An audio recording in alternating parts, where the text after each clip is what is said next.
Hello বন্ধুরা, কেমন আছো সবাই? আশা করি সবাই ভালো আছো।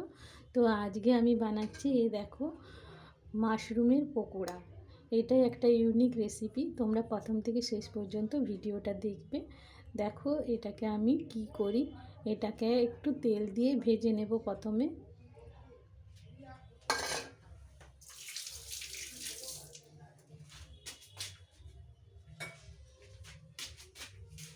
সামান্য একটু তেল দিয়ে আমি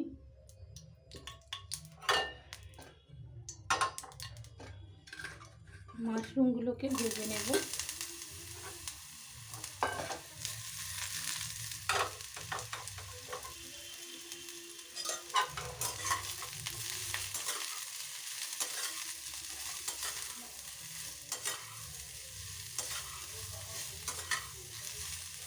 এতে একটু সামান্য নুন দিয়ে দেবো।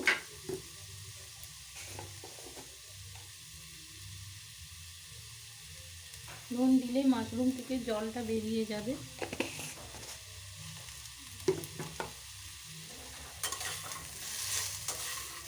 কিন্তু সেই জলটা আমি ফেলে দেব না, সেই জলটা রেখে দিতে হবে। মাশরুম থেকে যা জল বেরোবে, একটু পরেই মাশরুম থেকে একটু জল, আর মাশরুমগুলোকে এইরকম ডুমো ডুমো করে কাটতে হবে। পকোড়া তো ছোট ছোট কাটলে কিন্তু ভালো লাগবে না খেতে, এইরকম ডুমো ডুমো করে কাটতে হবে।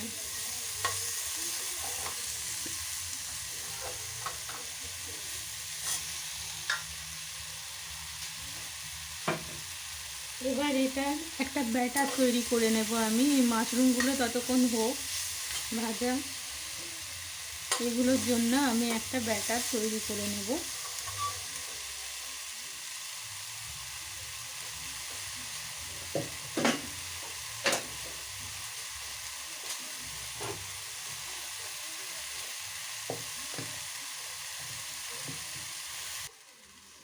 মাশরুম থেকে দেখো জল বেরিয়ে গেছে।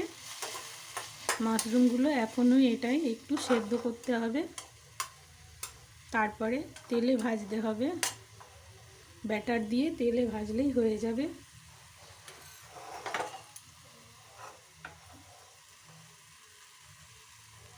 এখন এই ব্যাটারটা তৈরি করতে আমি 2 চামচ ময়দা নেব। ছোট চামচের 2 চামচ, আমি এটা বড় চামচ নিয়েছি। ছোট চামচের 2 চামচ ময়দা, আর কর্নফ্লাওয়ার নিতে হবে 2 চামচ। আর একটুখানি দিয়ে দেবো কর্নফ্লাওয়ারটা, একটু বেশি দিলে মচমচেটা ভালো লাগবে।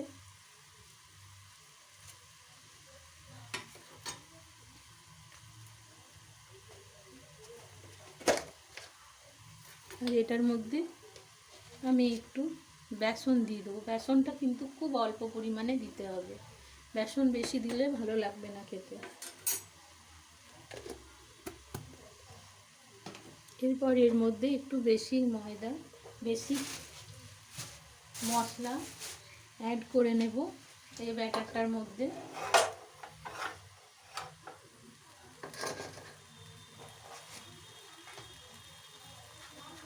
একটু লাল মরিচ,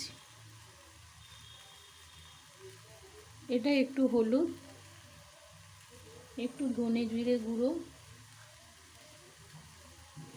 লাল মরিচটা আমি আর একটু বেশি দিলাম, কেননা যে যেমন ঝাল খেতে ইচ্ছে হবে সেই রকম দেবেন। এতে একটু কাঁচা লঙ্কা দিলেও ভালো লাগবে, কাঁচা লঙ্কা কুচিয়ে।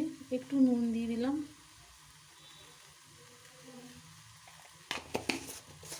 আর এর মধ্যে দেবো আমার ভাজা মশলা, একটু ভাজা মশলা দিয়ে দেবো।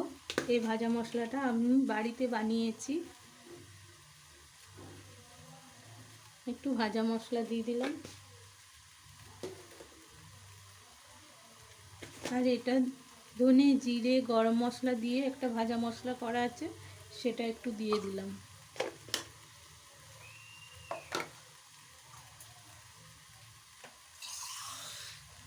এরপর এই ব্যাটারটাকে একটু জল দিয়ে নেব, অল্প অল্প করে জল দিয়ে ব্যাটারটা তৈরি করে নিতে হবে।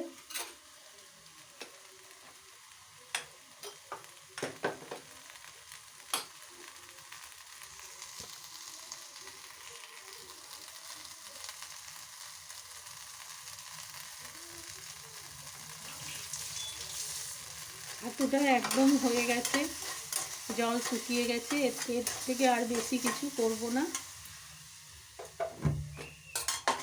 এবার এই ব্যাটারটাকে আমি একটু একটু করে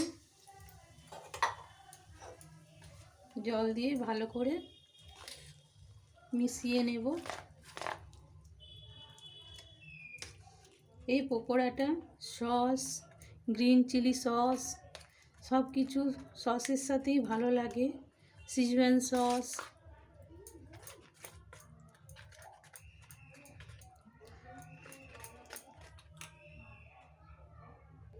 আমি ব্যাটারটা ভালো করে তৈরি করে নিয়েছি।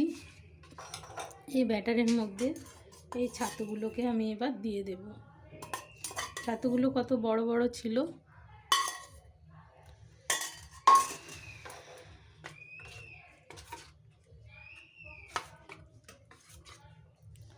ছোট ছোট হয়ে গেছে ছাতুগুলো। এবার এগুলোকে আমি ভেজে নেব।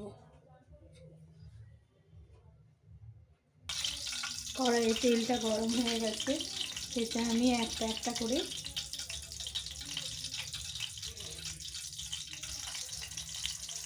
পকোড়াগুলো দিয়ে দেব।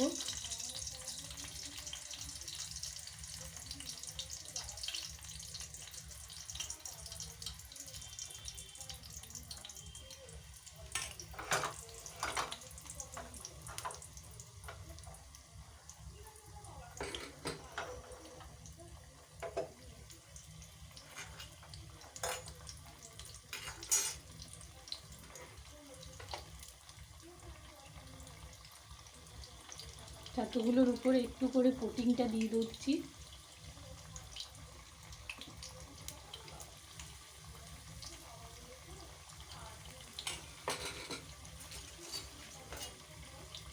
যেহেতু কর্নফ্লাওয়ার দেওয়া থাকে, তাই এটা খেতে খুব ভালো লাগে।